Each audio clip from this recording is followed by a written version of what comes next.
Hello, it's Dorothy Watts, Transformational Homeopath and Holistic Wellness Advocate. Today I'm going to talk about things that you can do to augment your homeopathic treatment. Some people, I think, probably think that, oh, I'm seeing a homeopath, I can't do anything else at the same time. You certainly can.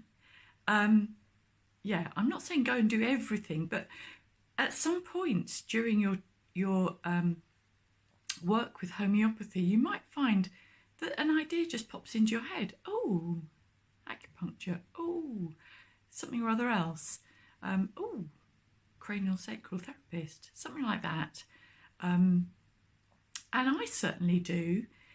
I use homeopathy all the time because our healing journeys are never finished.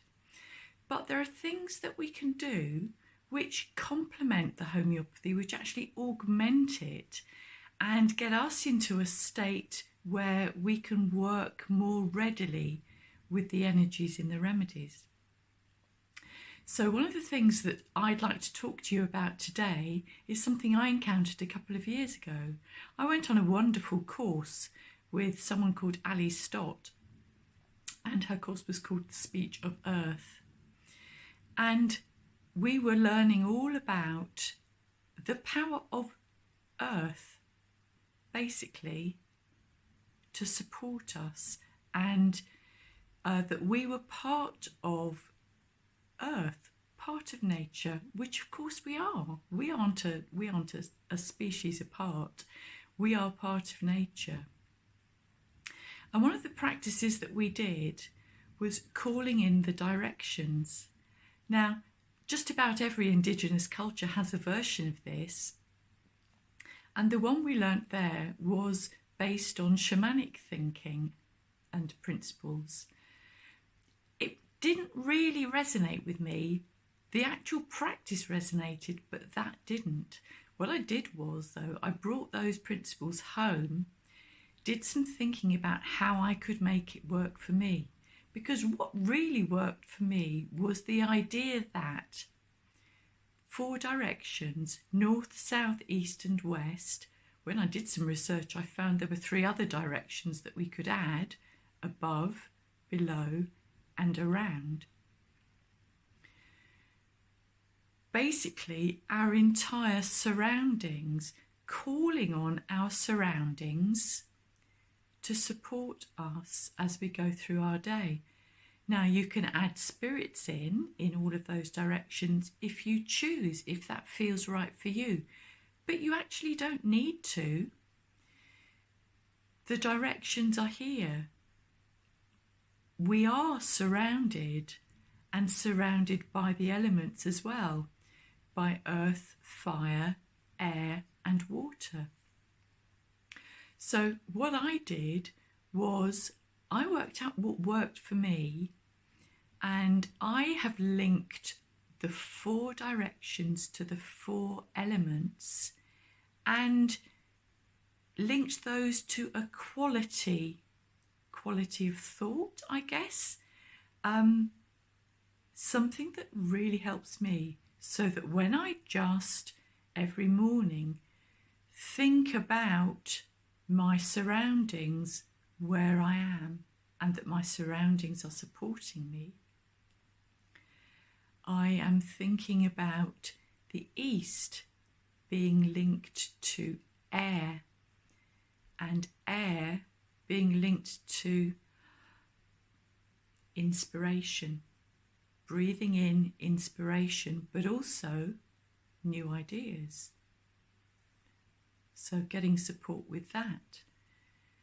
Turning round through 90 degrees, we get to the south.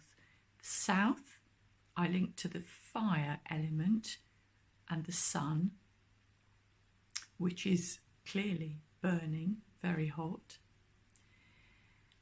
The burning, I link to actually, like, setting a rocket on fire. So really igniting your ideas and getting a move on, getting through any procrastination that might be around, and getting things accomplished.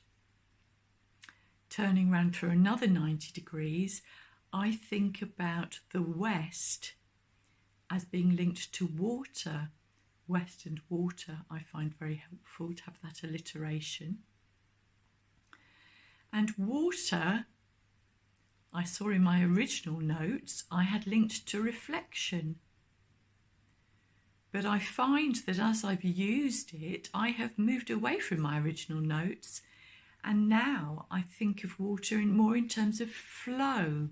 So actually helping me follow things through and get from start to finish and not get distracted by other things that aren't quite in the flow that my thinking is.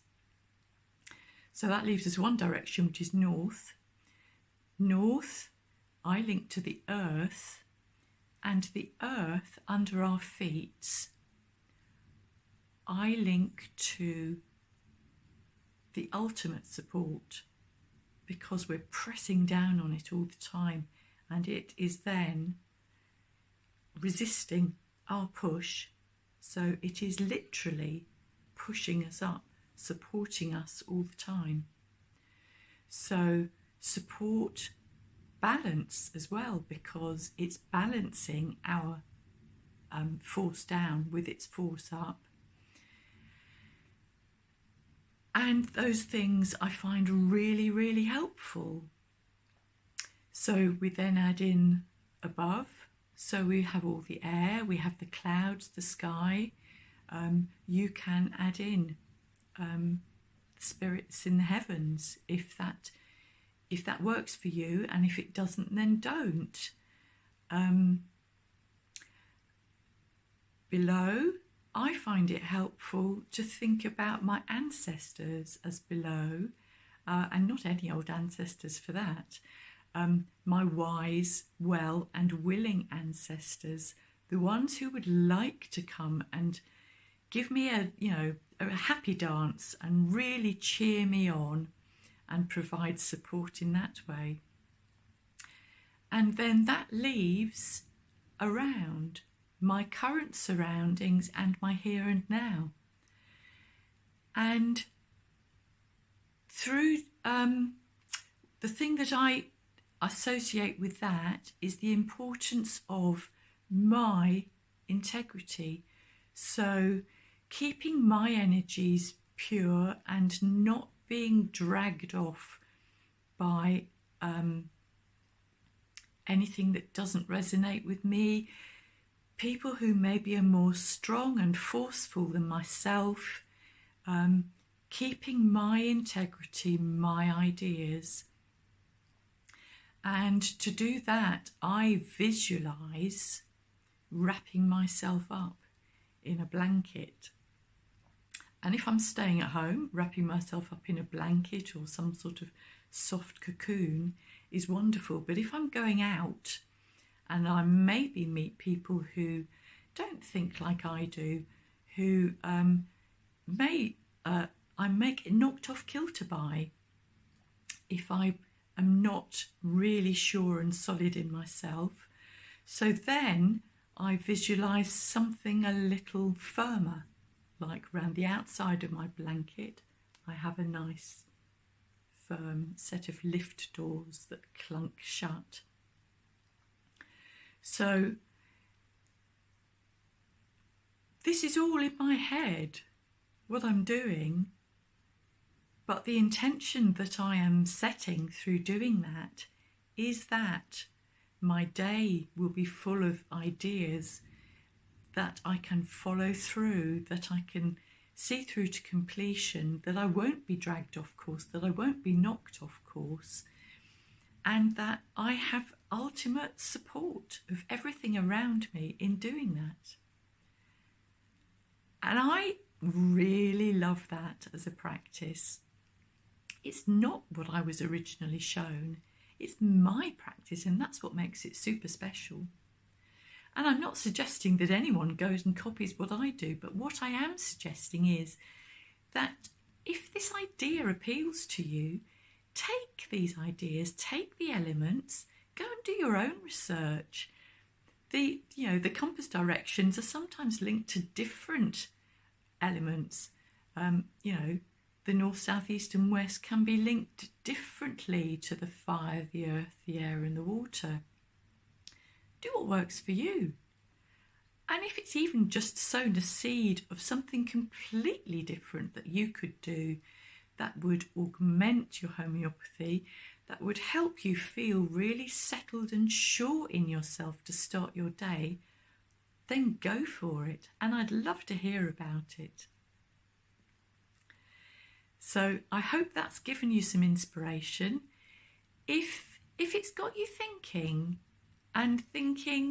that you would benefit from some more of my pearls of wisdom, then do sign up to my newsletter and you'll get a monthly blast through into your inbox of my latest ideas and tips about homeopathy and more.